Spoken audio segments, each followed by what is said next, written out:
guys, I am Pritika and many of you already know me, but to the people who are joining me for the first time, I go by the name watercolor.illustration.letter on Instagram. Most of my artworks are displayed over there.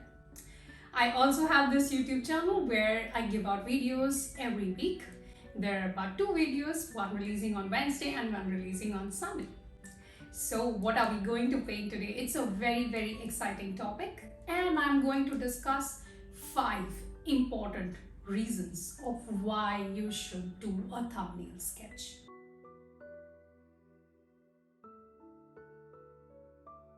Come and join me and let's paint our heart out with a India Gate painting.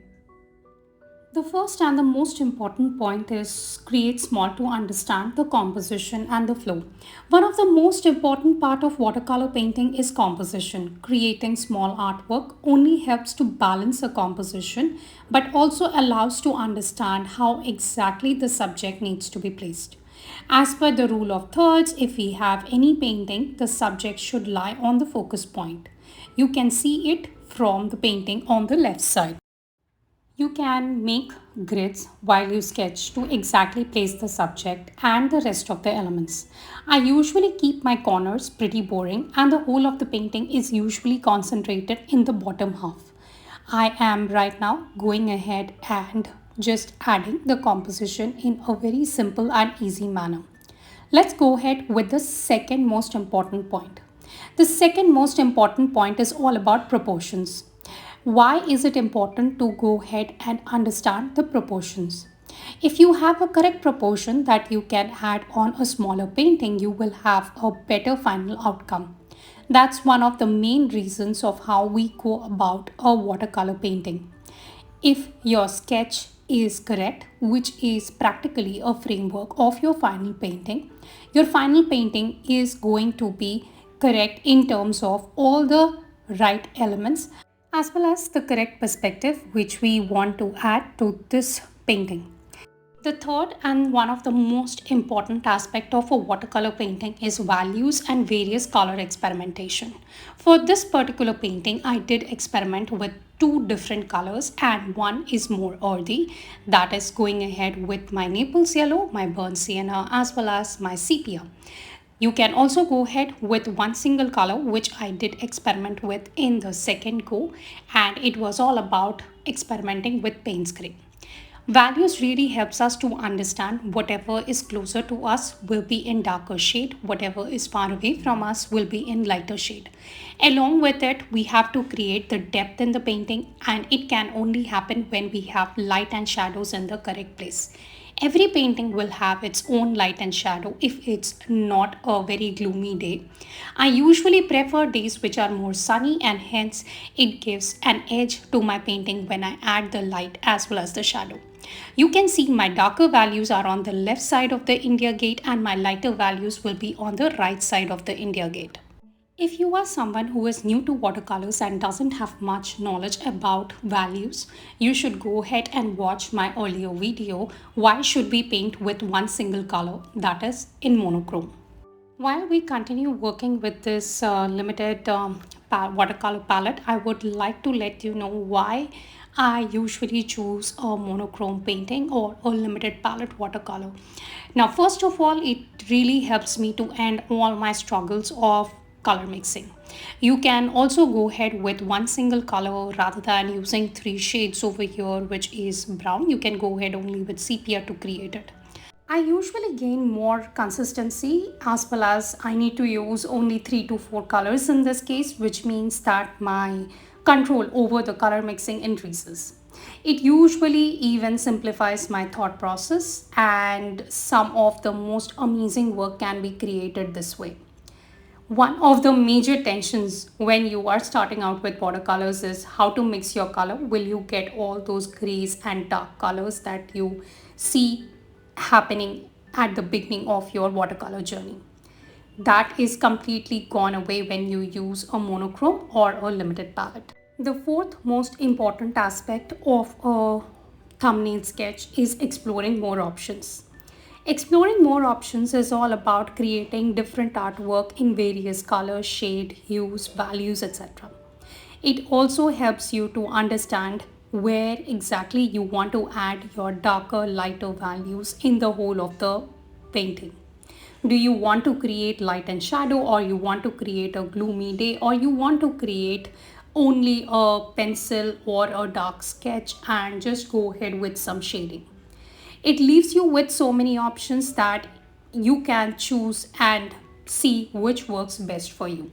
I usually work on these options whenever I'm creating a watercolor painting for my client and it's a commission painting. That way I can give a lot of options to my client and they can pick and choose what really works best for them. If they are okay with one particular kind of shade, colors, values used, I will create the final painting in that particular shade, hues and values, whichever they did like in my painting. Get a hang of the complete process, which is the fifth and the most important part of a watercolor painting. We start from the sketching, then we go ahead with our painting. If the painting doesn't turn out well, we are usually demotivated and might not even touch our brushes and paint for quite some time. This way, you can actually just get away with the whole feeling of getting demotivated or not happy with the whole process of the watercolor painting. You can keep working on your sketches till you are happy, and then you can finalize the one which you like. Work on the grid method as I did show you in the first pointer, and have a final better outcome. This way, it not only helps you to save your time and effort, but it also leaves you with outcome that you like and that are of your choice. As well as it leads to lot more simplicity in your final painting. You can understand how you can simplify your painting rather than going ahead with all the details. Every thumbnail sketch you have to only work around with only a few elements rather than adding every element into your painting. You cannot have a really complex sketch in your thumbnail painting, and that leaves you with more opportunity to practically simplify your final painting on whatsoever size you are working around with. The paper size may be A4, A5, or even A3, A2, A1. It really doesn't matter at that stage. But having said that, depending on the size of the paper, your complexity will increase a bit from what you are actually doing on your thumbnail sketch. Let's now talk a bit about the artists who have practically worked in monochrome and limited color palette. For centuries, there are many artists who have worked with these palettes. A few of them are Jan van, Rembrandt, Ingres, Picasso, and many more. And they have recreated the work in monochrome to enhance their painting. Having said that, there are many 20th century abstract artists who have turned black and white altogether, but for centuries, this has been one of the many important palettes for the artist and various other designers as well as illustrators. While we talk about designers, let's understand why even thumbnail sketch is important in designing. It helps in quick designing ideas that a graphic designer uses. Now, thumbnailing helps designer to get their ideas out as well as allow them to actually conceptualize their idea in a particular way and then work on it further rather than making their mistakes and then going about it. It helps them to brainstorm it in a better manner.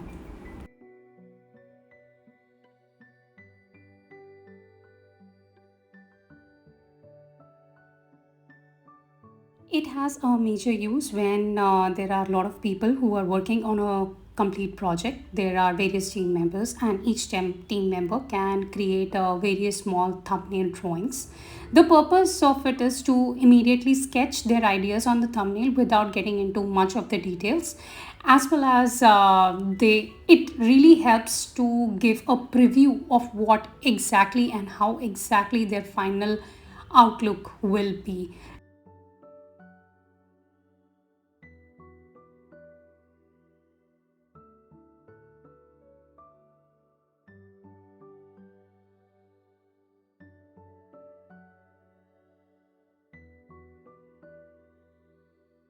Thumbnail came into existence from still images. It is a reference to human thumbnail and is used to describe the small size of an image.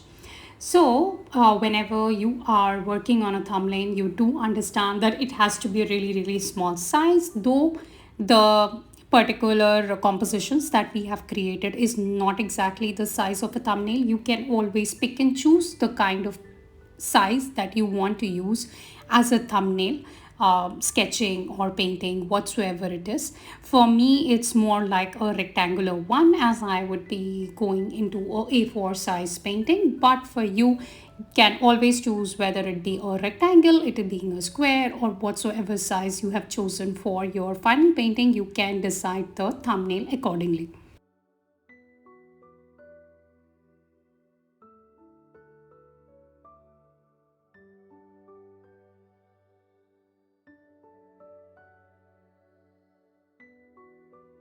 We have covered all the major aspects of a thumbnail sketch, and if you have liked this video, please go ahead, give it a thumbs up, or else just leave me a comment. It's a lot of motivation for me to continue with my next set of videos, as well as I do get to understand what you like in the video and what you do not like in the video. I would go ahead, finish this part of the thumbnail sketch, and then show you the other one that I did tell you in Paints Gray. Once that part is done, you get to understand all of it in a better manner. In case you are someone who really likes to understand how to sketch, how to paint, I do have a class on my website about sketching, painting, and all the small steps, real-time tutorials. They are available for lifetime. If you want to go ahead, please do purchase them. And I would love to see, in case you are painting along with me on any of the sites that you are present. If you are present on social media, Instagram, I would be happy to share back whatever you paint on my stories. If you are present on Facebook or else even Threads, do tag me as watercolor.illustration.letter. You can find me by that name. And do subscribe to my channel. I am waiting to give out many more insightful videos that can really help you in your watercolor journey, as I have quite a few years of experience in watercolors, and whatever have been my difficult parts, I would like to really help you out with how to ease them out in your own way.